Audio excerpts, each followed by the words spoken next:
డిఎస్సికి సంబంధించి ఒక్కొక్క పోస్ట్‌కి 35 మంది చొప్పున పోటీ పడుతున్నారు.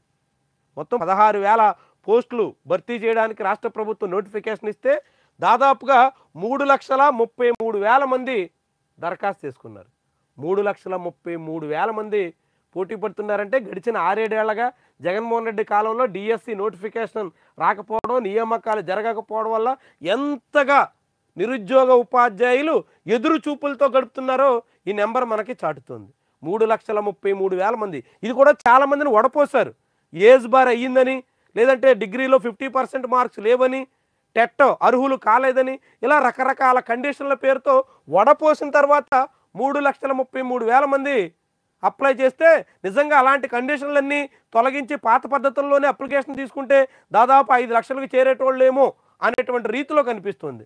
ఈ అప్లికేషన్లో హైయెస్ట్ కర్నూలు జిల్లాలో 73,000 అప్లికేషన్లు వచ్చాయి. ఎందుకంటే అక్కడే ఎక్కువ పోస్టులు ఉన్నాయి. 2,678 పోస్టులు ఉమ్మడి కర్నూలు జిల్లాలో ఉన్నాయి.